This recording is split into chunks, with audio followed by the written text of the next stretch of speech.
and welcome back to my channel. Today, wearing very much my speech and language therapist hat, I'm talking about selective mutism and speech therapy in different ways.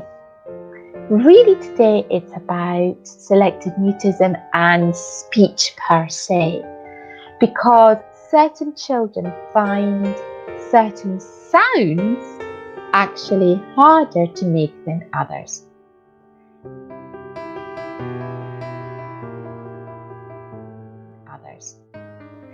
As part of the scale of confident speaking, when we work with families of children with selective mutism and they are desensitizing through sounds, we do that on step by step.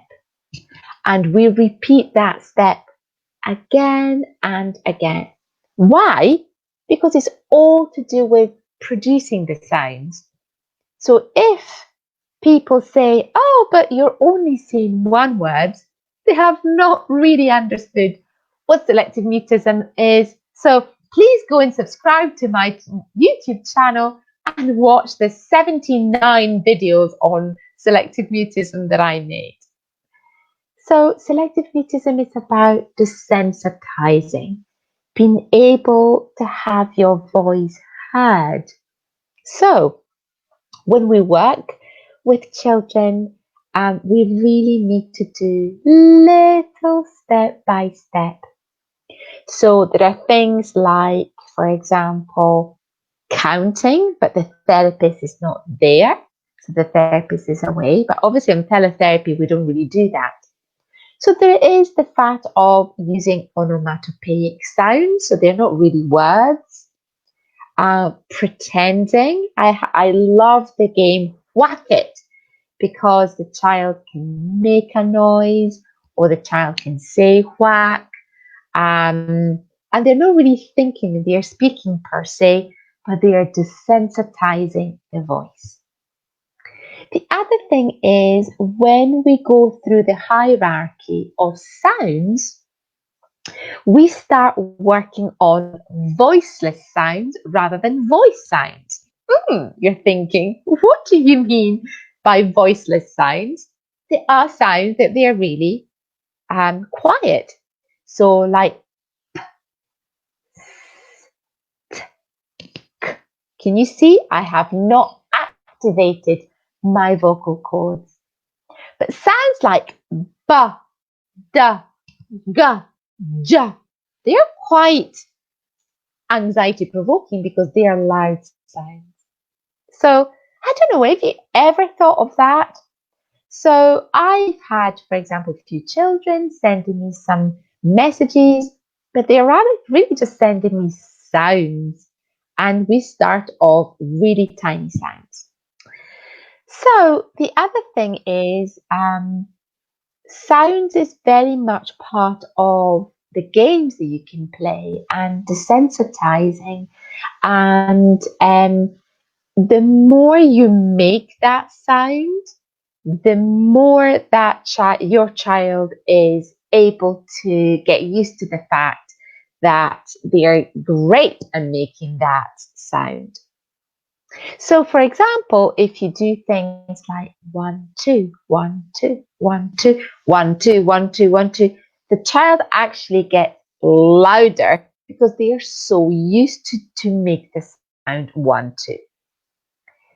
The other strategies is structure. When you have a structure on what to say instead of having to say it whatever they've got in their mind, it works better.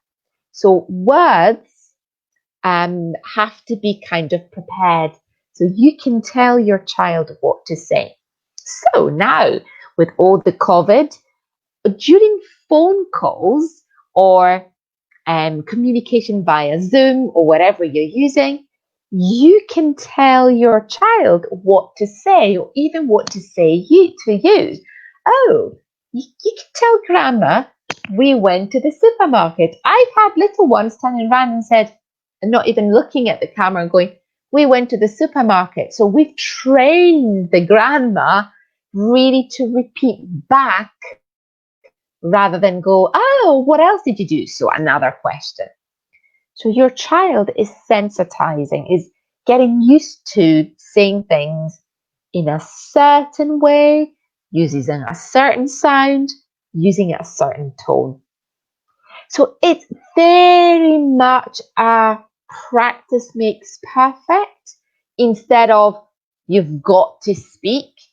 So sounds play a very, very special role in selective mutism and desensitizing your children. So that came from, so a parent said to me, oh, what happens with sounds? So that's how I interpreted that question. Also, children with selective mutism can also have speech and language difficulties, but they don't have selective mutism because they have a specific speech problem or a specific language problem. It can happen that you can have selective mutism and speech problem, or language difficulties. So it's really important that if you're working with a speech and language therapist, that therapist has to have a knowledge on how to work with children with selective mutism. If you have any other questions or if you would like me to make a specific videos, please do not hesitate to do so. Just comment below and share this video with friends or people that they're working around your child. Subscribe to my channel. I would like to thank everyone for being here, and I hope you find the answer to any of the questions. Please do not hesitate. And you know what I say, that every day is a new day, but you make your own sunshine. I shall see you next week. So bye bye just now.